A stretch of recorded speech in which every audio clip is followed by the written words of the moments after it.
Hello everyone. তো প্রত্যেক বছরই ডিসেম্বর মাসে যেমন বিভিন্ন জায়গায় বিভিন্ন মেলা হয়, আমাদের ধুবুলিয়াতেও সেরকম অষ্টপ্রহর কীর্তন পালন হয়। তো চলুন সেটাই আপনাদের সাথে শেয়ার করব।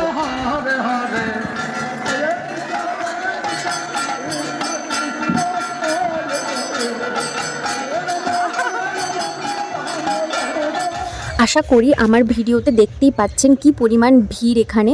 বহু দূর দূরান্ত থেকে এই কীর্তন শোনার জন্য লোক আসে। আর আরতির সময় যেন ভিড়টা বেড়ে দ্বিগুণ হয়ে যায়। আরতির সময় এখানে হরিলুটের বাতাসা ছিটানো হয়, আর তারপর আরতির পর এখানে যারা ভোগ নিবেদন করেছে সেই ভোগগুলোই প্রসাদ হিসেবে বিতরণ করে দেওয়া হয়। আর চারপাশে ছোটোখাটো মেলা বসে, আর আরতির পর কিন্তু জায়গাটা একদমই ফাঁকা হয়ে যায় বলা যায়। কিন্তু এখানে কীর্তন কিন্তু অষ্টপ্রহর চলতে থাকে, অনবরত পরপর এক একটা দল এসে কীর্তন করতে থাকে। তো আমরাও আরতির পর প্রসাদ নিয়ে একটু চারপাশটা ঘুরে পপকর্ন আর বাদাম ভাজা কিনে এখন বাড়ির দিকে রওনা দিচ্ছি। প্রচণ্ড ঠান্ডা। তো ভিডিওটা ভালো লাগলে অবশ্যই লাইক করে দেবেন।